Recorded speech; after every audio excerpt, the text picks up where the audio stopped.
welcome. Since it's a pretty small group, you feel free to come off mute and ask questions or ask them in the chat, whatever you're comfortable with. Once I get the red button, we'll start. I feel like sometimes it takes forever. We got it. I don't have it on my end. Oh. That's so weird. I'm like nervous now. There, got it. Okay, so we were going to do a fun scavenger hunt, but I think we should skip that, Lance, just because we're short on time, don't you think? That's up to you. You're the boss. We're going to skip it. So we're going to talk about the case study part of the Google Trainer application, and I'm Stephanie Howell, and my partner in crime is? I'm Lance Key. Lance Key. So I'm from Ohio, and Lance is from Tennessee, and we met at the Google Innovator Academy in Sydney, Australia.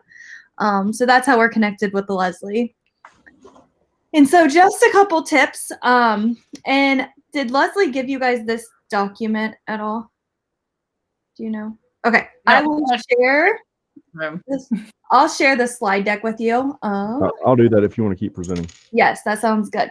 So that way you guys can go back and reference as you're working on your application. That way you're not like, what is going on? So once Lance shares that, you might want to open it up because there's a couple hyperdocs that we're going to look into about what to do next. So these are just some tips that we have for you.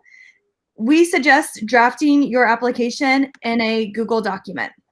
So taking a Google document and typing up your answers and then copying and pasting them into the Google Trainer platform. That way, if you don't get accepted your first time, you have all your answers. And then if you do, you just are able to kind of edit them a lot better in that Google document rather than on their application page. Also, you might want to share with a friend so they can look over your application before you hit submit. And there are so many new friends that you'll meet throughout this cohort that I'm sure will look over your application. And then Avid volunteer, I think, to look over anybody's, right? Not yet. But Avid loves to look over these, so feel free to send them his way. Make sure you make the link viewable for anybody can view the link because they ask for evidence of like feedback forms and material. So when you add that stuff, make sure you make it viewable. This is a #1 reason people do not get accepted is because they leave it private to only them can view. And so just make sure that you do that. And then if it says include a link, make sure you include a link because they are looking for evidence with your case study. So the first thing we're going to do is, have you guys led trainings before? Yeah, I've been doing quite a bit with just teachers, and I teach French. So, okay. And we're doing remote learning at the moment. So just trying to figure out ways that we can incorporate the speaking part in the remote learning. And so ran quite a few sessions. That's my question. How far back can we go? Because I would say for the past year, there has not really been anything formal, like where they come to you and you do the session. So how far back can we submit? A year. But you can use online trainings. Okay. And it has to have 5 or more people. Oh, okay. All right. So just kind of keep that in mind, that your training should have like a good case study makes 5 people or more, just because of the feedback part and the reflection part. And so we just want you to real quick, the case study focuses on reflection. So just think like what makes a really good quality PD, maybe that you led or that you know somebody else led, and then what materials were provided, and then what feedback was given. So the case study really looks over the reflection of like what made it really good, what differentiated it. And then it also talks about like your materials. So any slide decks, a website, maybe you used Google Docs and you created like a hyperdoc. Maybe it was a Google drawing of a like a clickable kind of hyperdoc presentation. So they want to see the material that you use for your presentation. I would say a lot of people provide Google Slides for this part. So one thing on that too is, and we'll get to this in a few minutes, when you're submitting your case study, make sure that it's stuff that you have created. Now, we're not going to lie, we do borrow and use other people's stuff from time to time, but when you're doing this case study, make sure that it's your original work, because this is like before you kind of get through that gate, they want to make sure that you know all the tools and the things that you need to do and see the types of presentations you're going to be preparing. So make sure that's your own work for that. And then you're going to give feedback at the end, and they need qualitative and quantitative feedback. So they need both types of feedback. So just make sure you include that on your Google form. I would say Google Form is the easiest way to get feedback, but maybe you might have another idea. So right here on slide 5, go ahead and click what will your case study up here. What will be your case study? We went ahead and took the questions out of the application. So on here, there was a ton of different questions. I'll share this in the chat. Down here, there's like tons of different questions we got, and we went over here and answered them. So these are like resources from the Google form of when you went in and signed up. I think Leslie had you guys ask questions. And so you can see like what kind of feedback, and we gave examples of Google Forms. This one was, what do you recommend for a case study to be based on? How many people? At least 5. And then just other things like that. So all of that information is in this document. Feel free to look. And then we took the questions from the application, and this is the application center. There was a question about where do you even apply? So you have to go to this link, and I put it at the bottom somewhere right here. And you just hit apply now, and then you would click the application that is open, because they open every month. And so then you can see Google Trainer, and then you want to make sure you click the English one, or whatever language you speak. Tell me one Francais. Yeah. No, I'll do it in English. But Yeah. My question is, from the time you apply, how long do you have to complete the process? I think as long as you want. Have Okay. you taken the exam? For the trainer, is there an exam? Yeah. Yeah. So I'm just working through the modules right now. I just started the. Yeah. There might be a deadline on the exam. I would say like 2 years is the most, like most of their deadlines for exams, but I don't know for sure that answer. But we can check with May or Leslie too. Okay. But it can take you as long as you need. But just be careful of that exam. That's the one. And then your trainings have to be within a year. So don't think like, okay, I'm gonna do the case study and then it's been 2 years and do something else. Okay. And so on here, feel free to make a copy of this. But Lance and I are just gonna kind of talk about the application real quick. So we try to bold like the keywords. So right here it says you're going to do a single training. So you're gonna reflect on a single training. So that's one training. And then you're gonna talk about how you demonstrated to use a tool. So for mine, I think I did Google Forms for my training. And so I just talked about how I explained Google Forms and how I demonstrated the tool. And so I opened up a slide deck going over it. And then I had a Google form going over it too. And then how did you show attendees effective and efficient ways? So then I just talked about how I use Google Forms in the classroom and how it helps students and how it saves time for teachers.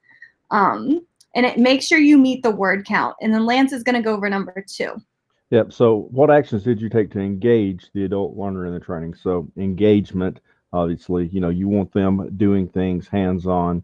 I'm an old school math teacher. I say, I tell everybody, you learn by doing, just like with French. You learn by babbling and learning to say those things. You don't learn by just listening every day.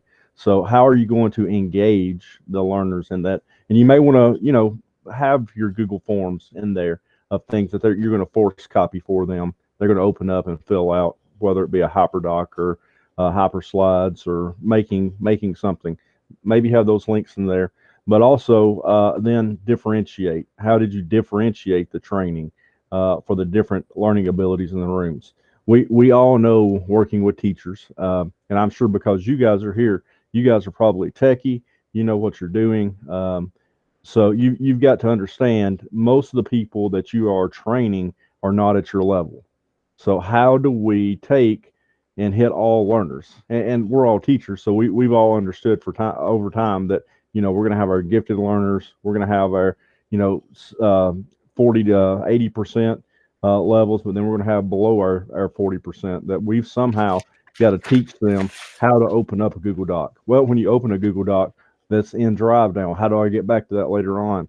So you're going to have all those different, levels of learners in your training, and how do you engage them, and how do you teach all of them? And the same growth, again, we're not expecting for all learners, but, we should be seeing growth there. And so I think for this question, I kind of like broke it up like high, middle, low, just so I made sure I covered those different differentiations. And like for my form example, I showed the low people how to create like multiple choice questions. And then the high was like branching and creating that like data validation part of it.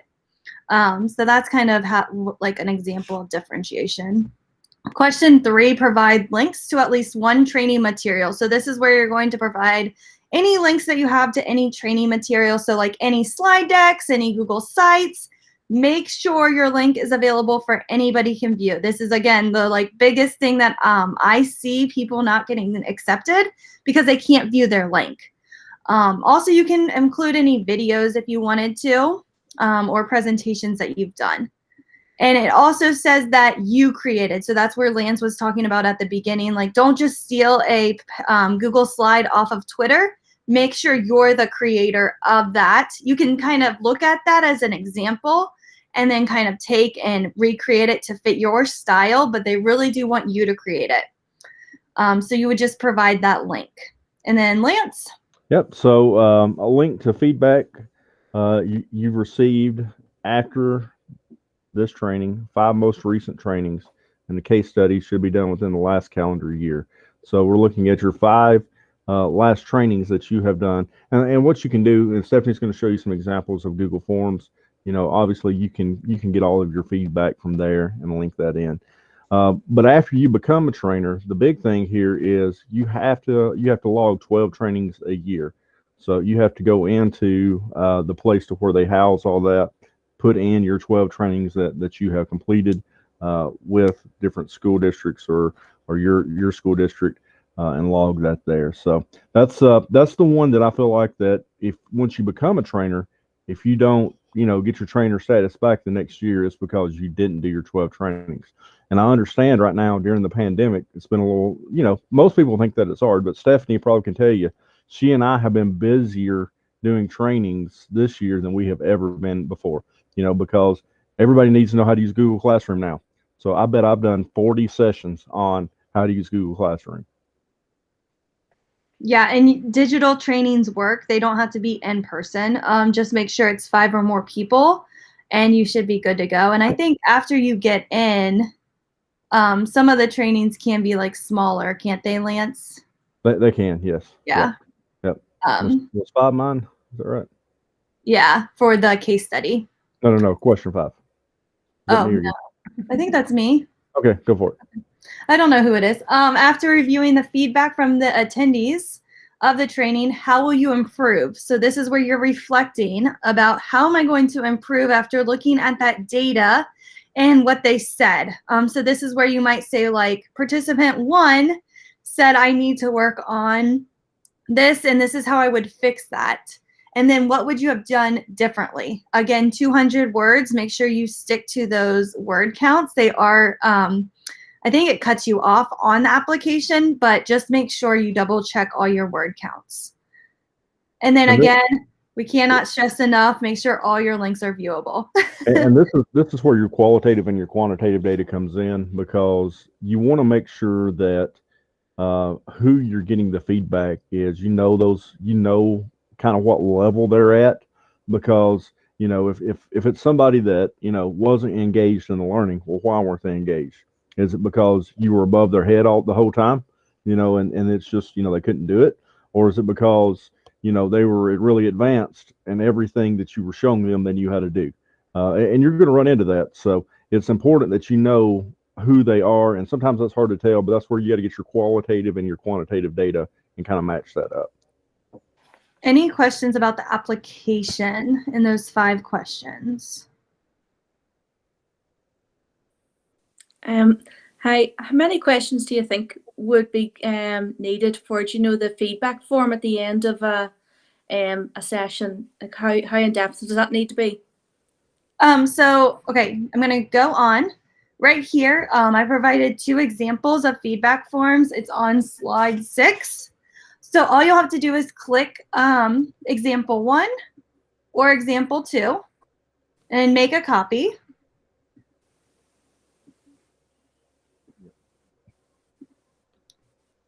And then right here, I did name. I always do name as optional. If you get names or emails, just make sure you kind of take them off just because of privacy of your attendees and that kind of stuff. I like to know the date, but you have the timestamp on a Google form, so you don't technically need that question. And then I do a rating scale. So the training was well organized, 1 being poor, all the way to 5. The training was high quality, 1 to 5. The training was relevant to my needs. The training helped me gain new information. The training provided important resources for me. And then right here are my open-ended questions. So I just say, how will you use what you've learned? What will be the most useful part of, or what was the most useful part of the staff development and why? What was the least? So this can help you with the question 5. And then any additional training or support that they need. So that's kind of what mine look like. Feel free to steal and use or edit to fit your need. And again, this one has the rating scales again. And then this one just has 2 questions. So what was great about this training and how could the training be approved? Great, Can thank it be you. training? Oh, sorry. Can it be training sessions with students if you're teaching the students how to use some new, or does it have to be more professional, like colleague? I would be interested to see the feedback you got from students. Are you going to be able to use that feedback with in those sessions? And you might be able to with do you teach high school? Is that what you said? No, I don't. I was just wondering because definitely teaching them a lot of different tools at the moment. So right. Yeah. And I will say this, Stephanie looked over the questions that I'd used for years, and she's like, you have no qualitative, all you got is quantitative here. And I said, well, I can see, you know, how I'm doing. And I've been a trainer for 6 years now, so the process has changed over the years. But after going back and reflecting on it, I'm like, she's right. You know, how am I going to get the? We need to mute that from the recording because she's never right. But how do we know how we need to change this? All I'm seeing is a number score, so I've had to go back and change mine over the years. Mm-hmm. Okay, so those are pretty much the 3 steps. So reflect, do the case study, and then your Google form to decide how am I going to do better in the future. And then right here was this document. So it's linked right into slide 7 right here. And this document just has questions that people asked that signed up for this session.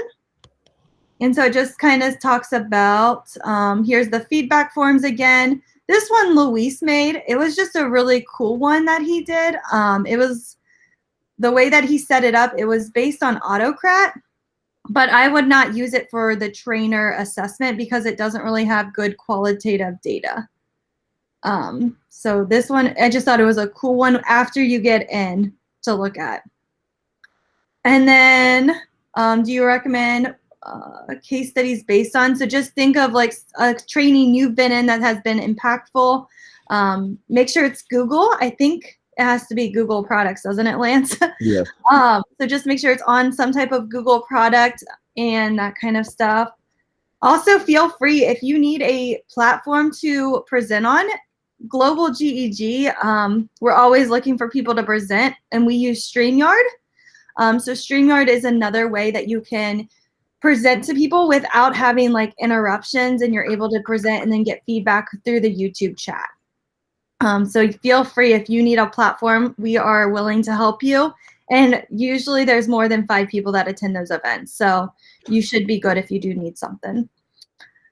Let's see here. You do have to provide a goal on one of the sections on the application. I think it's right above the case study, and just make sure you provide a date of when you're going to meet that goal, and then also make sure that you say how many teachers you're going to impact. So provide numbers of when and how many people. And then you have to provide evidence for, if becoming a trainer, one, how's it going to help you to be a better teacher? And part of that can be like your PLN, as I see they've got there, confidence, things like that. But then also, how is it going to help your school district too, or the people you're working with? So, and there's a lot of perks too of being a trainer. May does a really good job. She's like the Google owner of training. And she does a fantastic job of getting other companies to support the trainers. So like right now, StreamYard, she got free for all Google trainers, which is like a $200 freebie for us. So it's really nice. And then most likely they'll be doing virtual trainings right now just because of COVID. So any tips? And I just said like use the chat feature as much as you can. If you have Google Enterprise, use the polling features. Any way you can interact with people, Pear Deck, that kind of stuff. Also asking questions. Feel free to use StreamYard. Make it interactive. Make sure you share tons of examples. Use lots of detail, and then feel free to present again with Global. Lance. Well, I was raising my hand to say you can also use the interactions while you're doing that, or the closed captions that you've got going on down there. Yeah, and that's a good way to differentiate too, is just saying I helped people, reminding them turn on the closed captions, that kind of stuff. And then any skills, public speaking kind of helps. I was not as confident though when I applied for trainer, so you don't have to be the most confident or best at public speaking, but just willing to train people. And then love for sharing and a passion for Google. Best resources for the study, there's an assessment, and that's through like the teacher center. The modules that you're going through will really prepare you for that assessment. And then this question was like US versus UK. And May, we talked to her about this, and she was saying that she knows the assessment's very outdated, and it is. But she said all the answers to the questions can be found in the training course. And we did share that feedback with May that like that test is outdated, and she's working with Google to try to make improvements on it in the future. The problem with that is Google is changing so much, and this has been an ongoing problem since 2014 when I started the process. Google changes, as you guys know, every day, and each team, like the Chrome team, the Docs team, the Drive team, they have to make they have a quota of how many changes they have to make a year, and then once they make those changes, of course, the tests then have to be updated. So it's been a problem for 6 years, and Google tries to every year update the test, but then they have to update content. So just know that they know it, and they're trying to fix it, but it's going to be an ongoing problem. Can I ask a question about the test? Is it similar to like the level 1, level 2 exams, or is it's that kind of another 3 hour? It's not, it's faster than the 3 hour one. It's only 25 questions, and there's no task based. It's all multiple choice or multiple select. Yeah. Okay. When I took it, it had like some stuff about, I guess I can't really share that. Yeah. I would say like Google products, what makes a good trainer. It really does follow the modules. Yeah. Okay. And again, I took it 6 years ago, and when I took it, I had to take 7 different tests. Yeah. So it has changed. Yeah, it's not 7 different tests now. It's only one. One test, yeah. Yeah. Oh, okay. Mm-hmm. So you do that before you do the application. You need to pass that part, and then you move on to the application. Okay. Yep. Yeah, I would do that part first, and then you can work on your application as you're preparing for that too. Hey, Stephanie, we got about 4 minutes left. Do we want to open up for questions, or I think we need to keep going? Yeah. Do you guys have any other questions, or you want me to keep going through these questions? I don't know if it's helpful. Could I ask a question about organising the training session? I'm thinking of doing mine on Jamboard. So what I would like to, I'm just wondering, do you know the way you're saying about the differentiation? Say, would the differentiation all have to happen in the one session, or could you do it as in, like, you know, a set of gradated sessions? You know, sessions one is, you know, the introduction, then bring everybody on to the next session, or does it all have to be in the one? I think you could do a series. Okay. I think that's a good idea. Yeah, it's just Yeah. probably more work on your end. Yeah. And then I was thinking, just sorry for hogging the No, you're good. for the low level for Jamboard, I was thinking, you know, putting in post-it notes and text and that. For middle, I was thinking of then maybe backgrounds and things like those sort of things. And then for higher, maybe bringing in files from Google Drive. Does that sound enough challenge for, you know, to have differentiation in? Yeah. Yeah. Yeah. Okay. Brilliant. Thank you. Yeah. For beginner, I would even maybe suggest just how to use the annotation tools, the markers, the erasers. Okay. Post-it notes may be, and Stephanie knows better than I have, that may be even too advanced. It seems like a lot of times just getting people used to using a pen tool, a touch screen, something like that, and an eraser is enough. Yes. Thank you. No problem. And then after you do get accepted, Luis has like a tracking sheet for your 12 trainings that just makes it a lot quicker to upload to the application, like the activity app.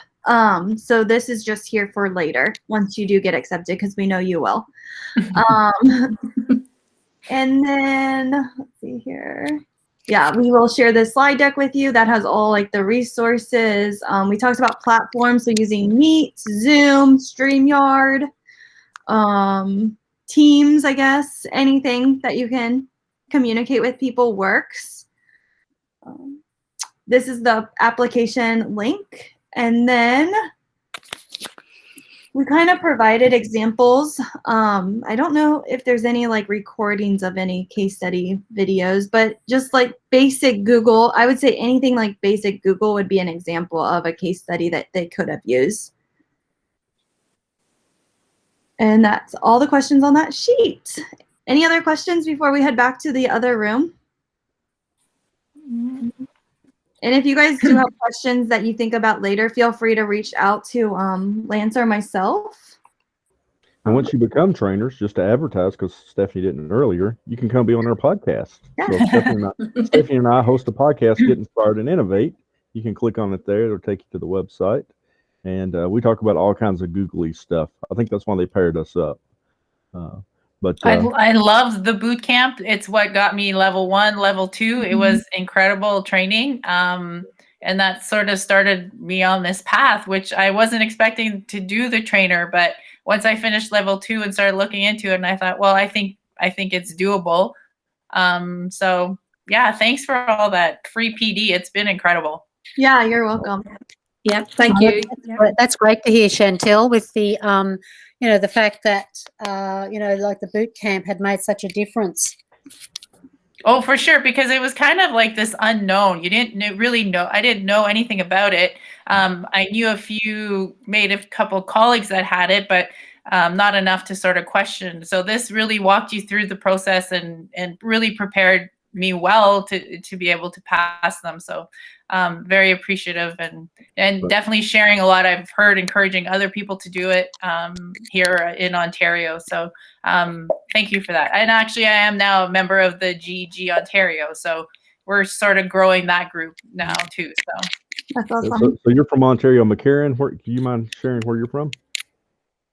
Oh, sorry, I'm from Ireland. Ireland. Oh, wow.